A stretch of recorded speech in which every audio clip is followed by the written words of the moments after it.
फिर आता है क्वेश्चन नंबर 5। इसमें पूछा है कि the energy stored in uniformly charge solid sphere of radius R and total charge Q. ठीक है, एक हमारे पास सॉलिड स्फीयर है जिसमें टोटल चार्ज क्यू है। ठीक है, टोटल चार्ज क्यू है, तो इसका जो रेडियस है वो कैपिटल आर है। इसका ओरिजिन वो मान लेते हैं, लेकिन ये सॉलिड स्फीयर है। हमें पूछ लिया इसकी एनर्जी स्टोर्ड। अगर चार्ज इसमें इम्पैक्ट हुआ पड़ा है सॉलिड स्फीयर में, तो एनर्जी कौन सी होगी? Electrostatic energy. ठीक है, तो हम अब नया वाला दो मेथड है, हम एक ही मेथड लगाएंगे जो हमने लास्ट लेक्चर में अभी भी पढ़ा है, शायद पिछले लेक्चर में हमने पढ़ा है। तो जो एनर्जी स्टोर्ड बाय दी, ठीक है, इलेक्ट्रिक फील्ड होती है। ठीक है, इलेक्ट्रोस्टैटिक्स में energy stored by the electric field, जैसे मैं बोल सकता हूँ, वो क्या होती है? वो होती है 1/2 एप्सिलॉन नॉट, ठीक है, ई स्क्वायर डी टाउ। ये क्या है? Integral all space. All space मतलब इसके अंदर भी बाहर भी, क्योंकि चार्ज के कारण इसके अंदर चार्ज इम्पैक्ट हुआ पड़ा है सॉलिड स्फीयर के अंदर, तो अंदर भी इलेक्ट्रिक फील्ड है, लेकिन चार्ज के कारण बाहर भी इलेक्ट्रिक फील्ड है। तो हमें दोनों को देखना है और पूरे को ऑल स्पेस मतलब पूरा चेक करना है, पूरे स्पेस में चेक करना है कि इस पूरे के कारण कितनी हमारे पास एनर्जी स्टोर हो रही है। ठीक है, तो यूनिफॉर्मली चार्ज सॉलिड स्फीयर। अब इसके दो मायने निकलते हैं, एक्चुअल में क्वेश्चन के दो मायने निकलते हैं। एक तो कभी आपको ये पूछ सकता है inside the solid sphere energy store बतानी है, तो आपका आंसर कुछ और होगा। Outside the solid sphere energy store बताना है, कितना होगा, वो अलग आंसर हो सकता है। लेकिन यहाँ पे ये बोला है इन यूनिफॉर्मली चार्ज सॉलिड स्फीयर, हमें ये नहीं बोला कि इनसाइड बताओ या आउटसाइड बताओ, तो हमें इस टोटल बताना है, ऑल स्पेस के लिए बताना है। ठीक है, तो सबसे पहली चीज दिमाग में रखो। फिर सबसे पहले मैं ऐसे करता हूँ, मैं आउटसाइड के लिए, ठीक है, यहाँ पे मान लो कि चार्ज पड़ा है, मैं आउटसाइड के लिए मान लो कि यहाँ पे कोई पॉइंट नहीं है, आउटसाइड के लिए एनर्जी स्टोर निकाल लेता हूँ कितना होगा। वो कैसे निकालना है? सेम फॉर्मूला रहेगा, लेकिन मैं आउटसाइड के लिए निकाल रहा हूँ, तो यहाँ पे भी आउटसाइड हो जाएगा। यहाँ पे अगर आउटसाइड हो गया, तो कभी भी कोई चार्ज सफेयर पड़ा हो, मान लो कि ये चार्ज सफेयर पड़ा है, आप बाहर से देख रहे हो तो बाहर इलेक्ट्रिक फील्ड, ठीक है, चाहे वो पूरा पूरा सफेयर है, आपको ऐसा लगेगा कि पूरा का पूरा चार्ज एक सेंटर पे कंसंट्रेट हुआ पड़ा है, मतलब एक टोटल चार्ज क्यू सेंटर पे पड़ा है, तो उसके कारण यहाँ पे आप इलेक्ट्रिक फील्ड देख रहे हो। ठीक है, तो जब बाहर पॉइंट पे देखूंगा, इसको मैं स्मॉल आर नाम दे रहा हूँ, तो इलेक्ट्रिक फील्ड की वैल्यू क्या होगी आउटसाइड? क्यू अपॉन 4πε0, ये distance r square, q upon 4πε0 r square, simple. तो यहाँ पुट करना है, तो बनेगा 1/2 ε0, इसकी वैल्यू पुट कर दो, ई स्क्वायर की वैल्यू विच इज ई की वैल्यू, ठीक है, तो ये बनेगा क्यू स्क्वायर बाय 16, ऐसे लिख लो 4πε0 की स्क्वायर आर की पावर 4, इलेक्ट्रिक फील्ड की वैल्यू लिख दी। अब वॉल्यूम एलिमेंट, अब यहाँ पे वॉल्यूम क्या है? वॉल्यूम है यहाँ पे जो आप सफेयर सोच रहे हो बाहर, तो बाहर रेडियस आर बना चुके हो आप, ऐसा कुछ सफेयर, तो बनेगा R square sine theta d phi d R. तो यहाँ से आर स्क्वायर से आपके पास यहाँ पे बचेगा सिर्फ आर स्क्वायर, तो बनेगा 1/2 ε0, क्यू स्क्वायर कांस्टेंट है, 16 pi square ε0 square 1/r square d are. अब ये हमारा लिमिट कहाँ से कहाँ जाएगी, क्योंकि मैं आउटसाइड द स्फीयर चेक कर रहा हूँ, ठीक है, आउटसाइड द स्फीयर चेक कर रहा हूँ, तो ये जो मेरी लिमिट है वो कैपिटल आर से इन्फिनिटी की तरफ जाएगी, मतलब इसके सरफेस यहाँ से लेके पूरा बाहर सारा देखना है मेरे को। ठीक है, तो कभी मैं बाहर चेक कर रहा हूँ कि फील्ड कितनी स्टोर है, तो यहाँ से लेके पूरा स्पेस में, तो आर से लेके इन्फिनिटी तक। अभी हमने इनसाइड नहीं देखा, हम सिर्फ आउटसाइड देख रहे हैं। Sine theta d theta, sine के कहाँ से कहाँ, 0 से पाई, बचेगा क्या? डी फाइव, कहाँ से कहाँ, 0 से 2 पाई।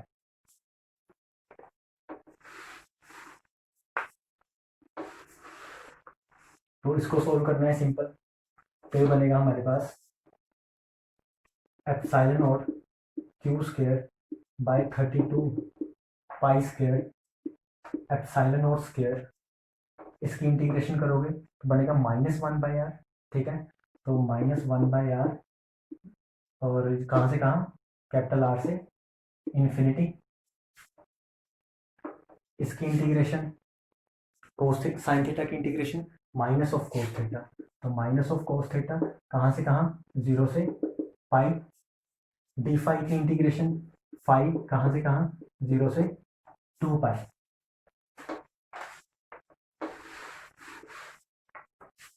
तो पुट कर लेते हैं, ये बनेगा epsilon naught q square by 32 pi square epsilon naught square, तो यहाँ से ये कैंसिल हो गया।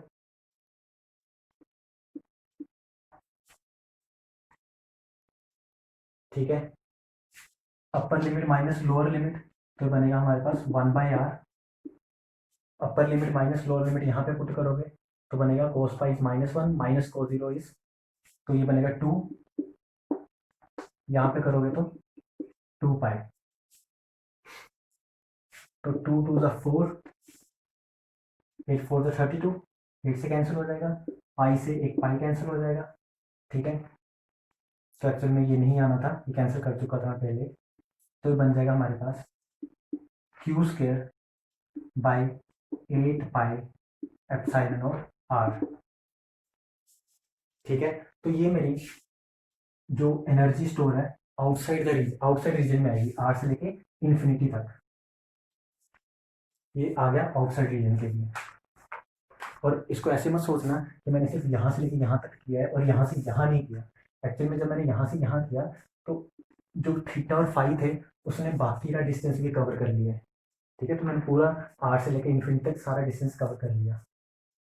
तो इस चीज़ को अब याद रखो, इसको मैं साइड पे लिख लेता हूँ कि वर्क डन आ गया हमारा, एनर्जी स्टोर आ गई हमारे पास q square by 8 pi epsilon naught capital are.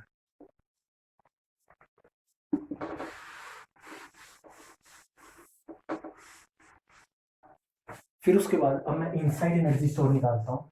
Inside निकालने के लिए क्या करना पड़ेगा, पॉइंट पी को मेरे को यहाँ कहीं पे रखना पड़ेगा, और जो सबसे अच्छी चीज़ है आपको याद भी रखनी है हमेशा के लिए कि इलेक्ट्रिक फील्ड इनसाइड क्या होती है सॉलिड स्फीयर के केस में।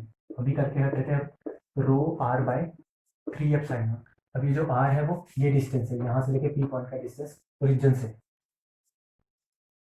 ठीक है, अब यहाँ पे हमें पता है कि एनर्जी स्टोर इनसाइड क्या होगी, half epsilon not integration all space क्या होगी यहाँ पे, ये देखते हैं अभी, ई इनसाइड का स्क्वायर डी टाउ। अब इनसाइड चेक कर रहा हूँ तो कहाँ से कहाँ चलना है, 0 से लेके कैपिटल आर तक, क्योंकि कैपिटल आर से लेके इन्फिनिटी तक मैं पहले से ही जा चुका हूँ, तो 0 से आर ही बचता था मेरा। इनसाइड का स्क्वायर भी पता है मेरे को, ये बनेगा एप्सिलॉन नॉट बाय 2, इसकी वैल्यू सब्स्टिट्यूट कर दो तो रो स्क्वायर कांस्टेंट है, बाहर आ जाएगा, 9 एप्सिलॉन नॉट स्क्वायर बाहर आ जाएगा। इनसाइड बचेगा हमारे पास आर स्क्वायर, डी टाउ की वैल्यू पुट कर दो which is R square sine theta d phi d are. अब आपको पता है कि वॉल्यूम इंटीग्रल है, एक बार आर के रिस्पेक्ट में, एक बार थीटा, एक बार फाई, तो बनेगा हमारे पास rho square by 18 epsilon naught r की पावर 4 0 से capital r d r sine theta d theta 0 से पाई डी फाई 0 से 2 पाई। तो अब वैल्यू सब्स्टिट्यूट करने बनेगा रो स्क्वायर बाय 18 एप्सिलॉन नॉट, ये बनेगा आर की पावर 5 बाय 5, ये बनेगा हमारे पास again minus cos theta, limits put करोगे तो बनेगा 2, ये बनेगा 2 पाई। ठीक है, तो यहां से कैंसिल करो या ना करो अभी के लिए, इसको ऐसे ही रहने दो। अब मैं यहीं पे अरेंजमेंट कर रहा हूँ, अरेंजमेंट क्या कर रहा हूँ, मेरे को पता है कि मैं चार्ज को क्या लिख सकता हूँ, total charge divide by 4/3 pi R cube. ये मैं यहाँ पे चार्ज, क्योंकि मेरे को क्यू की फॉर्म में आंसर पता है, चार्ज डेंसिटी की फॉर्म में नहीं, तो मैं यहाँ पे चार्ज की फॉर्म में लिखना चाहता हूँ। मैं चार्ज डेंसिटी को ये पुट कर रहा हूँ, तो मैं चार्ज डेंसिटी का स्केयर है, मैं यहाँ पे थोड़ा चार्ज डेंसिटी का स्केयर कर रहा हूँ, तो बनेगा Q square by 16 pi square R की पावर 6 और इसका स्केयर होगा 9। तो ये कुछ ऐसा बनेगा। अब बस इसको सोल्व करना है, इसको सोल्व करते हैं। पाई से पाई कैंसिल, 2 2 ज़ा 4 और ये 4 आएगा यहाँ पे, 9 2 ज़ा 18 आएगा, आर की पावर 5 से ये 6 कैंसिल हो जाएगा, तो ये बचेगा हमारे पास 5 4 ज़ा 20, 22 ज़ा 40, तो बनेगा हमारे पास, यहाँ लिख लेता हूँ, क्यू स्केयर डिवाइड बाय 40, तो ये बन गया Q square by 40 pi epsilon naught R. ये हमारे पास क्या बना, एनर्जी स्टोर्ड इनसाइड। ठीक है, तो आपको ये भी याद रखना, ये इनसाइड के लिए है एनर्जी स्टोर और ये आउटसाइड के लिए है एनर्जी स्टोर। तो अब हमें टोटल एनर्जी स्टोर देखनी थी, तो टोटल एनर्जी स्टोर क्या होगी, W टोटल, तो इनसाइड प्लस आउटसाइड को ऐड करना है, तो ऐड करते हैं W inside plus W outside. तो यहाँ से कांस्टेंट जो टर्म है बाहर निकाल लो, ये बनेगा Q square divide by pi epsilon naught R, और अंदर आएगा हमारे पास, इनसाइड है हमारा 1/40 और आउटसाइड है हमारे पास 1/8। तो इसका एलसीएम करते हैं, ये बनेगा 40, 8 5 ज़ा, तो इसका एलसीएम आया 6/40, तो ये बनेगा हमारे पास 3/20। तो इस एलसीएम की वैल्यू है, इसको अगर हम करेंगे एलसीएम 3/20 आएगा, तो ये आंसर टोटल बनेगा 3/20 क्यू स्क्वायर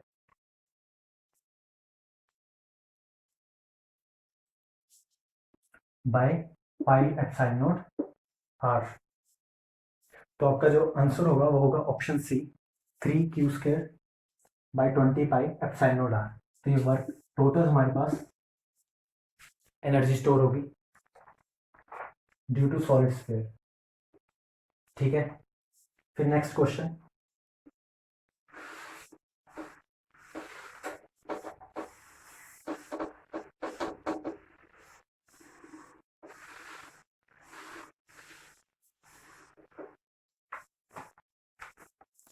तो जो ये नेक्स्ट क्वेश्चन है, इसमें बोल रहा है हमें कि using a battery 10 picofarad capacitor is charge to 50 volt. ठीक है, तो हमने एक बैटरी का यूज़ किया सबसे पहले, तो ये एक मान लो बैटरी है, ठीक है, और यहाँ पे एक कैपेसिटर लगा हुआ था, वो कैपेसिटर था हमारा 10 पिकोफैरेड का, इसको मैं C1 नाम दे रहा हूँ। तो इसको मैंने कितना वोल्टेज से चार्ज किया, 50 वोल्ट की वोल्टेज से। ठीक है, इस चार्ज टू 50 वोल्ट, तो ये यहाँ पे जो वोल्टेज आ गई वो 50 वोल्ट तक आ गई।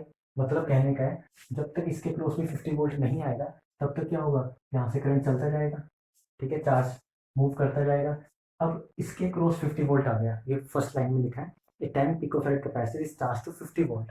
तो इसको मैंने 50 वोल्ट तक चार्ज कर लिया, तो इसके क्रॉस वोल्टेज क्या आ गई, VC1 नाम दे रहा हूँ उसको मैं, 50 वोल्ट। अब यहाँ पे कैपेसिटेंस भी है, वोल्टेज भी है, तो इसके क्रॉस में चार्ज निकाल सकता हूँ, कैपेसिटर पर कितना चार्ज आ गया, तो Q होता है CV, तो C कितना है 10 पिकोफैरेड और V है हमारा 50, तो ये बनेगा 500 पिको कूलम। तो ये जो टोटल चार्ज है ये C1 कैपेसिटर के क्रॉस आएगा, पहली बात। उसके बाद उसने क्या किया, एक सेकंड अनचार्ज कैपेसिटर, इस कैपेसिटर को उठा के पैरेलल एक सेकंड अनचार्ज कैपेसिटर पे लगा दिया। तो इस चार्ज को मैंने उठाया C1 को, इसको मैंने पैरेलल में लगा दिया एक सेकंड अनचार्ज कैपेसिटर। ठीक है, लेकिन साथ में उसने गिवन दिया है हमें कि final voltage across second capacitor, इस कैपेसिटर अक्रॉस जो फाइनल वोल्टेज है वो है 20 वोल्ट इस C2 के अक्रॉस। तो उसने पूछा है हमें C2 की वैल्यू कितनी होगी। ठीक है, तो जब मैंने इसको इसके साथ पैरेलल में लगा दिया और इसकी मेरे को फाइनल वोल्टेज पता है और मेरे को पता है कि ये पैरेलल में लगे हैं, तो 20 वोल्ट अगर इसके क्रॉस है तो 20 वोल्ट ही C1 के क्रॉस होगा। पैरेलल में क्यों, वोल्टेज सेम होती है, तो 20 इसके क्रॉस होगा तो 20 इसके क्रॉस होगा। ठीक है, यहाँ पे 20 वोल्ट आ गया। C1 की वैल्यू भी मेरे को पता है 10 पिकोफैरेड। तो मैं क्या कर सकता हूँ, मैं यहाँ पे C1 के क्रॉस चार्ज निकाल सकता हूँ, क्योंकि पहले चार्ज कितना था 500 पिको कूलम, लेकिन अब जब ये पैरेलल में लगा दिया तो चार्ज कितना हो गया फाइनली, तो वो देख लेते हैं। तो QC1 फाइनल, तो उसको मैं लिख सकता हूँ C into V, Q equal to C V. तो C है हमारा 10 पिको फैरेड, वोल्टेज है हमारी 20 वोल्ट, तो ये हो जाएगा 200 पिको कूलम। इसका मतलब पहले हमारे पास C1 के क्रॉस जो चार्ज था वो था 500 पिको कूलम, फाइनली हमारा चार्ज हो गया 200 पिको कूलम। ठीक है, फाइनली जब इसके साथ पैरेलल में लगाया, जब मैंने यहाँ से उठा के यहाँ लगा दिया तो चार्ज कहीं उड़ के नहीं जा सकता, चार्ज या यहाँ पे होगा या यहाँ पे होगा और कहीं नहीं जा सकता। इसका मतलब total charge in this circuit कितना रहेगा, ये चार्ज, क्योंकि ये तो अनचार्ज था स्टार्टिंग में जब इसको इसके साथ लगाया, तो टोटल चार्ज तो सिर्फ यही था, ये कहीं गायब नहीं हुआ। ठीक है, चार्ज कंजर्वेशन से। तो ये 500 में से अब C1 में फाइनली पैरेलल लगाने के बाद कितना बच गया, 200। ठीक है, पैरेलल लगाने के बाद C1 के क्रॉस चार्ज बच गया, वो बच गया 200 पिको कूलम। तो इसका मतलब C2 के क्रॉस कितना चार्ज बचेगा, तो मैं बोल सकता हूँ QC2 is equals to, total charge इतना था QC1 माइनस फाइनली इसमें चार्ज कितना रह गया QC1 फाइनल, तो चार्ज अक्रॉस C2 क्या होगा 500 माइनस 200, तो कितना हो जाएगा 300 picofarad, sorry 300 picocoulomb. तो अब इसके अक्रॉस हमें चार्ज मिल गया विच इज 300 पिको कूलम।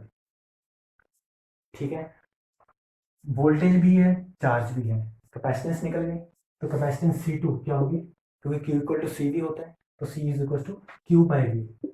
तो Q विच इज C2 वाला डिवाइड बाय वोल्टेज, वोल्टेज पता है हमें 20 वोल्ट, जो बनेगा 300 picocoulomb divide by 20 voltage 20 volt, तो ये हमारे पास बनेगा 15 पिको फैरेड। तो ये हमारा कैपेसिटेंस होगी C2 की। तो हमें स्टेप बाय स्टेप चलना है, तो चीज अपने आप आ जाएगी। फिर नेक्स्ट क्वेश्चन आपके स्क्रीन पर,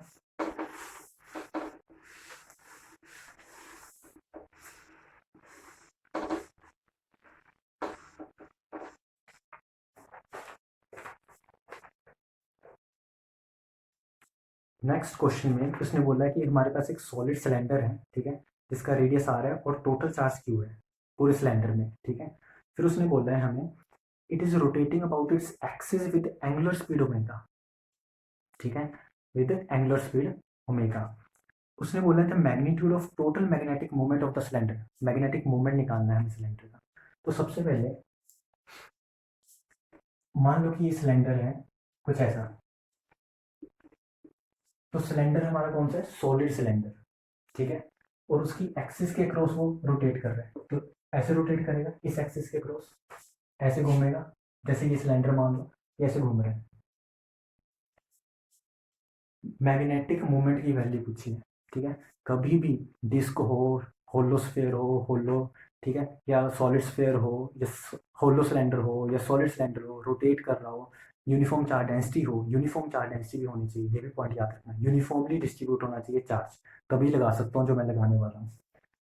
तो जो जायरोमैग्नेटिक रेशो, ठीक है, जायरोमैग्नेटिक रेशो म्यू बाई एल, इसको बोलते हैं जायरोमैग्नेटिक रेशो, क्यू बाय 2L, ये हमेशा कांस्टेंट होगा।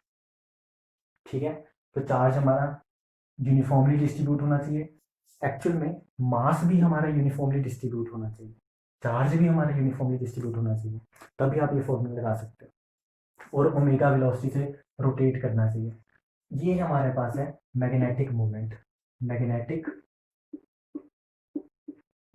मूवमेंट ये हमारा है एंगुलर मोमेंटम। तो हमें क्या पूछा है? Magnetic movement. तो magnetic movement mu is equal to q by 2m into l बन जाएगा। और इसने टोटल चार्ज क्यू ही दिया है, तो क्यू को ऐसे रहने दो, तो ये बनेगा क्यू बाई 2m। एल को लिख सकता हूँ मैं आई ओमेगा, क्योंकि वो रोटेट कर रहा है, मोमेंट ऑफ इनर्शिया के हिसाब से लिख सकता हूँ इसको मैं। अब सिर्फ एक चीज रह गई, moment of inertia solid cylinder का बताना है अबाउट इट्स एक्सिस। तो मोमेंट ऑफ इनर्शिया क्या होगा, सोचने वाली बात क्या है।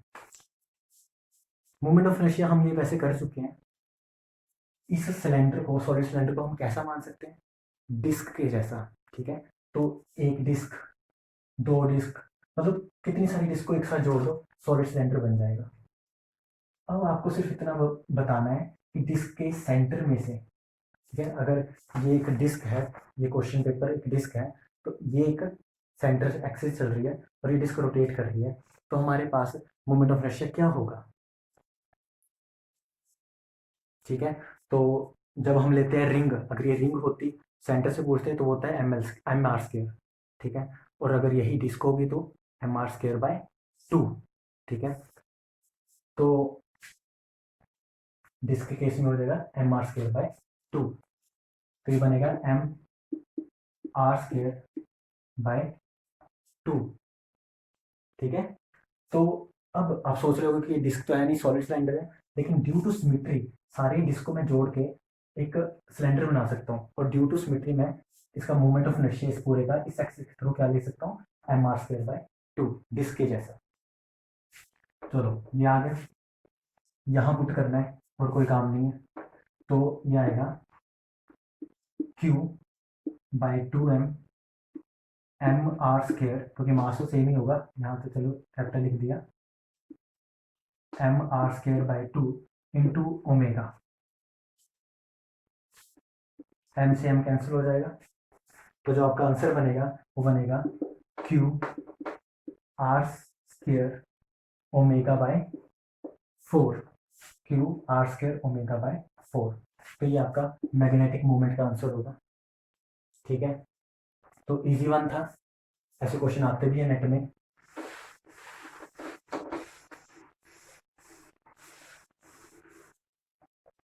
फिर उसके बाद नेक्स्ट क्वेश्चन आता है हमारे पास, वो भी बहुत आसान क्वेश्चन है, देख लो।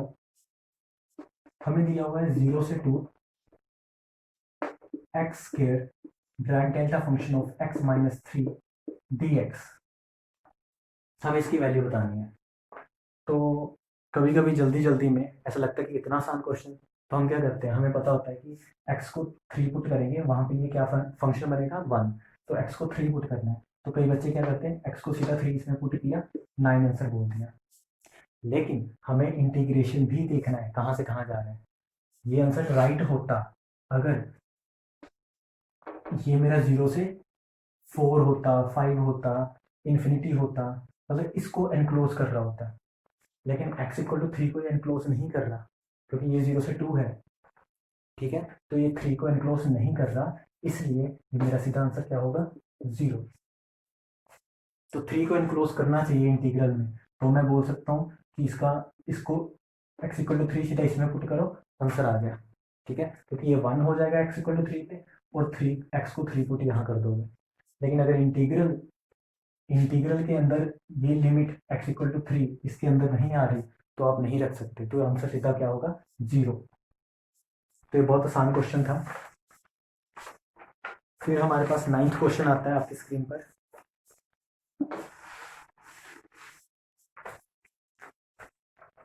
नाइन्थ क्वेश्चन क्या है कि theta of X beta step function, एक हमें स्टेप फंक्शन दिया है, theta of X is equals to 1 if x is greater than 0 and 0 if x is less than equals to 0।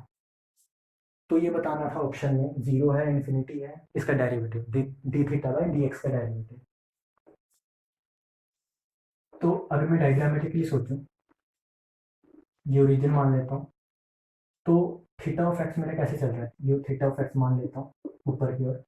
पहले जीरो चल रहा है यहाँ तक, लेकिन जैसे ही एक्स ग्रेटर देन जीरो हुआ, मैं एकदम से ऐसे हो गया, क्योंकि एक्स ग्रेटर देन जीरो पे ये मेरा वन चल रहा है। तो इसे बोलते हैं स्टेप फंक्शन। ठीक है, स्टेप फंक्शन। कई लोगों ने ये सोचा, जब क्वेश्चन सबने सबमिट किया आंसर, कई लोगों ने क्या सोचा, इसका मैं डेरिवेटिव करूं। यहाँ तो जीरो ही है, डेरिवेटिव भी जीरो रहेगा। यहाँ पे डेरिवेटिव करेंगे क्योंकि कांस्टेंट है तो भी जीरो रहेगा। लेकिन क्या नहीं सोच पाए कई लोग कि इस पॉइंट पे, इस पर्टिकुलर पॉइंट पे एकदम से ब्लो अप हो गया फंक्शन। तो जब भी ब्लो अप हो जाता है वो क्या होता है, ड्रैग डेल्टा फंक्शन। ठीक है, थीटा हमारा इस पर्टिकुलर पॉइंट पे ब्लो अप हो गया। ठीक है, तो जो D theta by D x है, यहाँ पे जीरो नहीं हो पाया, यहाँ पे एकदम से ब्लो अप हो गया।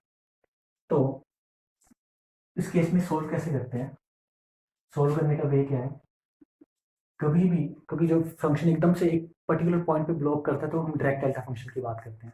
और ड्रैग डेल्टा फंक्शन की जब बात करते हैं तो हम हमेशा इंटीग्रल की बात करते हैं। मतलब ड्रैग डेल्टा फंक्शंस को हम इंटीग्रल फॉर्म में ही सोल्व करते हैं हमेशा। मैक्सिमम टाइम्स बोल सकते हो या हमेशा बोल सकते हो। ठीक है, तो इंटीग्रल फॉर्म में सोल्व करेंगे, माइनस इन्फिनिटी से इन्फिनिटी। एफ ऑफ एक्स हमने कोई ऐसा ही एक अपनी तरफ से कोई फंक्शन मान लिया, एफ ऑफ एक्स कोई होगा, इनटू हमारे हमने चेक क्या करना है, D theta by D x की वैल्यू। तो यहाँ पे लिखते हो D theta by D x into D x. इस इंटीग्रेशन, क्योंकि यहाँ पे हमें इसकी वैल्यू चाहिए, तो इसकी वैल्यू निकालने के लिए यहाँ एफ ऑफ एक्स और यहाँ डी एक्स रखना जरूरी है। ठीक है, ये एक वे है सोल्व करने का। फिर उसके बाद इंटीग्रेशन बाय पार्ट्स ऐसे सोल्व करते हो। First function F of x मान लो इंटू इंटीग्रेशन ऑफ सेकेंड, तो इसका, इसे मैंने फर्स्ट फंक्शन माना है, इसको सेकेंड, इंटीग्रेशन ऑफ सेकेंड, तो इंटीग्रेशन ऑफ सेकेंड कर दिया, minus integration derivation of first function integration of second, यही करते हैं। जब मैं यहाँ पे अपर लिमिट इन्फिनिटी पुट करूंगा तो मेरे को पता है इन्फिनिटी मतलब यहाँ से पॉजिटिव एक्स एक्सिस, तो थीटा फंक्शन मेरा क्या हो जाएगा, वन। तो यहाँ पे ये बनेगा एफ ऑफ इन्फिनिटी, क्योंकि इसके साथ थीटा फंक्शन वन बन जाएगा। लेकिन माइनस जब मैं लोअर लिमिट पुट करूंगा तो एफ ऑफ माइनस इन्फिनिटी तो बनेगा, लेकिन थीटा माइनस इन्फिनिटी पे, जहाँ पे थीटा तो जीरो है, तो ये जीरो हो जाएगा। तो ये हो गया इतनी लिमिट फर्स्ट वाली, माइनस। अब ये लिमिट, इस लिमिट को अगर मैं ध्यान से देखूं, मैं अगर इसको माइनस इन्फिनिटी से इन्फिनिटी है, अगर मैं इसको जीरो से इन्फिनिटी बना दूं, तो जीरो से इन्फिनिटी अगर मैंने बना दिया तो मैं लिख सकता हूँ D F by D x into D x. ऐसा क्यों किया मैंने, क्योंकि माइनस इन्फिनिटी से लेकर जीरो तक तो मेरा ये फंक्शन जीरो ही है, तो पूरा जीरो रहेगा। लेकिन जीरो से लेकर इन्फिनिटी तक ये फंक्शन मेरा क्या है, थीटा वन, तो इसलिए मैंने ऐसे कर दिया।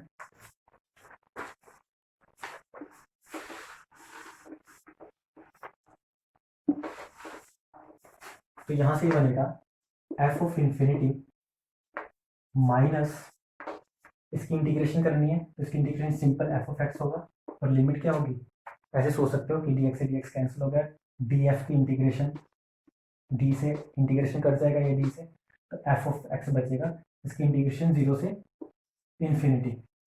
तो ये बनेगा हमारे पास upper limit minus lower limit, lower limit is f of zero, तो हमारे पास ये और ये कैंसिल हो जाएंगे, तो बचेगा क्या, F of zero.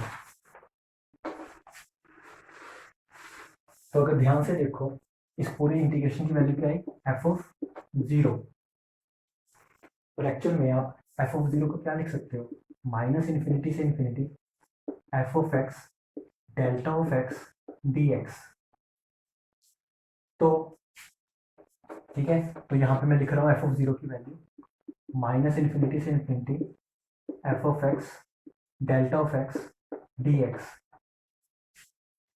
F of x integral cancel हो गया, एफ ऑफ एक्स कैंसिल हो गया, डी एक्स कैंसिल हो गया, तो कंपेयर करो, कंपेयर करके हमारे पास बन गया D theta by D x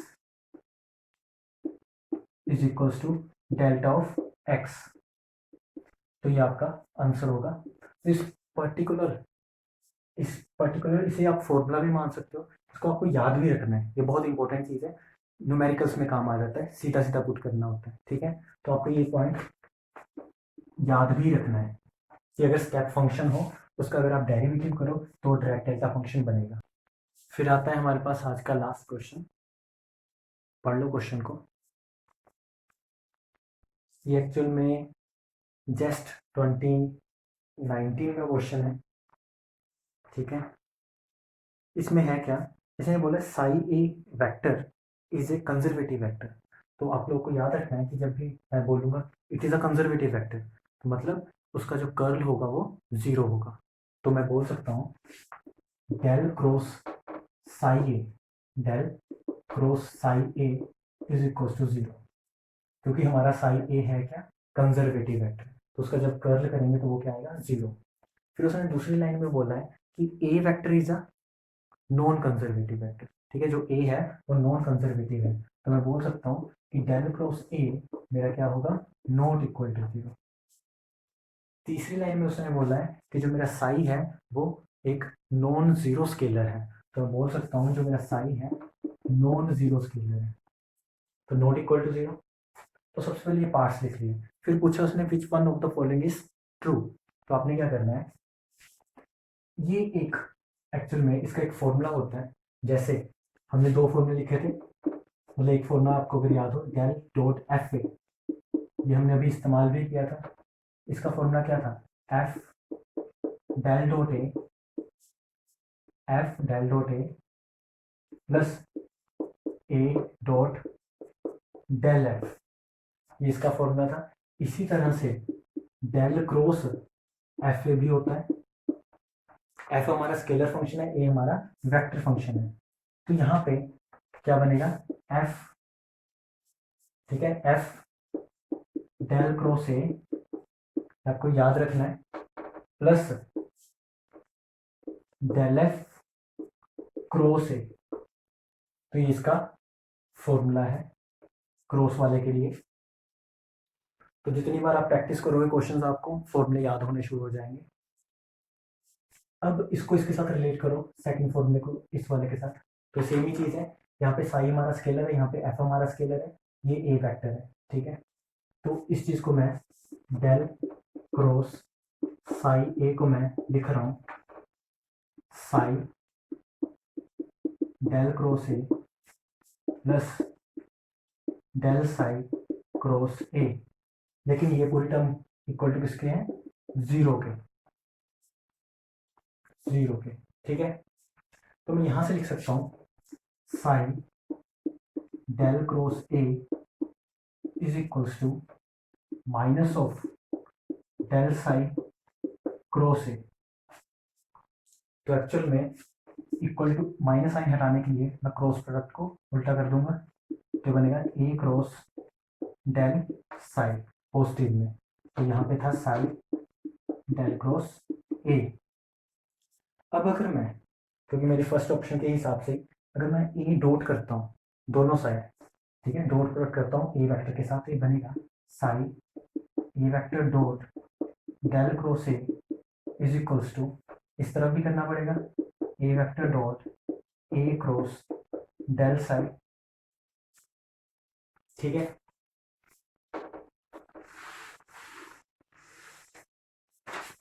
तो यहाँ से ये बन गया। पहले तो इसको देखते हैं राइट साइड को, अगर मैं राइट साइड को ध्यान से देखूं तो आपको ऐसा नहीं लग रहा कि ये हमारे पास क्या है, एक इसको नाम देते हैं हम स्केलर प्रोडक्ट, ठीक है, इसका जो नाम होता है इसका नाम होता है स्केलर प्रोडक्ट, ठीक है। जैसे एग्जांपल के तौर पे ए डॉट बी क्रॉस सी, इसको बोलते हैं स्केलर प्रोडक्ट।